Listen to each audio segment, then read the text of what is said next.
Senators attending this week's hearing entitled A Circumflex Beyond Silk Road, Potential Risks, Threats and Promises of Virtual Currency (ESA), being held by the Senate Homeland Security and Governmental Affairs Committee, likely could have predicted what they were going to hear. The Securities and Exchange Commission, SEC, made the case that the increasingly popular cryptocurrency, the Bitcoin, was actually a security and should be regulated. The Department of Homeland Security, DHS, had already adopted an A-circumflex aggressive posture to address the A-circumflex emerging threat and criminal exploitation of virtual currency systems, and the Treasury Department had recently produced 2 rules on how exchanges should handle the Bitcoin. 2 government agencies missing at the hearing were the Internal Revenue Service, IRS, and the Commodity Futures Trading Commission, CFTC. The IRS apparently cannot figure out how to tax private transactions between people who may reside in different countries doing business in the ether, while the CFTC is still trying to determine if the Bitcoin is a commodity to regulate.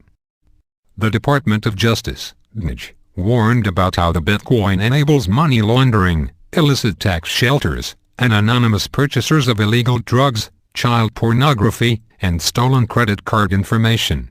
Said Mithili Raman, a DOJ Assistant Attorney General, the growth and the use of the Bitcoin A-circumflex inevitably will be accompanied by an increase in illicit transactions, which makes it critical that virtual currency exchanges understand their legal obligations and requirements. A-circumflex.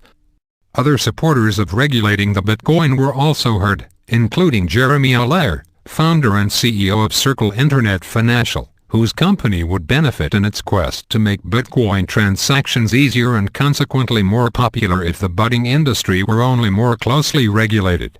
Said Allaire, criminals and terrorists will seek to employ digital currency if it remains unregulated, leaving Bitcoin operators to operate without stringent controls and effective systems to verify identities, monitor transactions and report suspicious activity.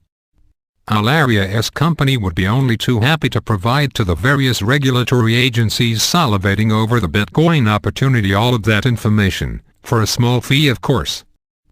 The senators also heard from Patrick Merck of the Bitcoin Foundation. Merck pointed out the potentially enormous benefits such a digital currency could bestow on customers and clients worldwide. Whether the Bitcoin brings people into existing financial services systems, or if it secures people's wealth better outside of formal systems, we believe the Bitcoin has tremendous potential to improve the capacity of people around the world to build and store wealth.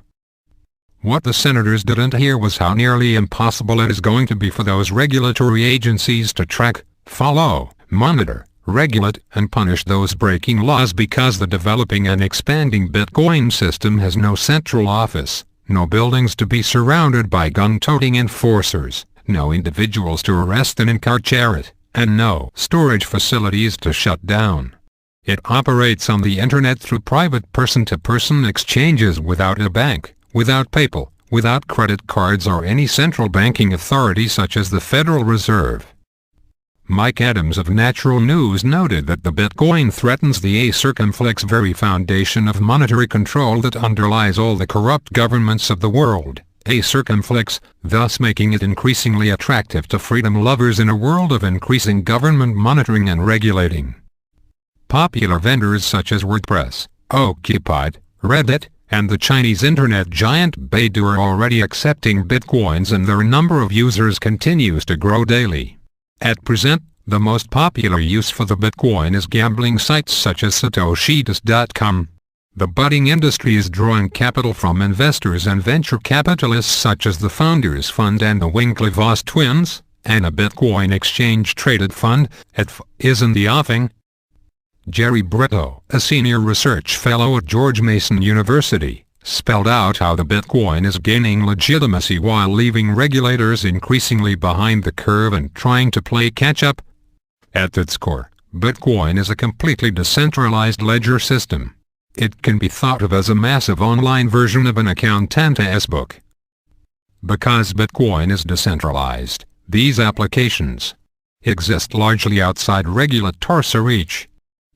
While the development of the Bitcoin through computer algorithms that limit the number of Bitcoins ultimately in circulation makes it an attractive alternative to manipulated currencies constantly being inflated by central banks, the real revolution is its decentralized design, as Britta noted.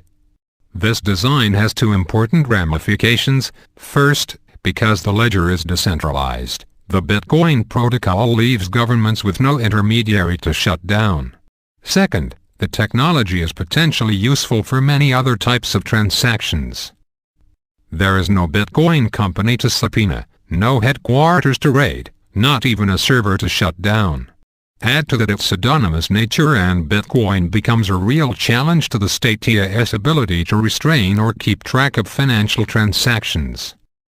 While the state may be able to uncover the identity and punish the parties to a Bitcoin transaction, it will no longer be able to prevent those transactions from happening in the first place.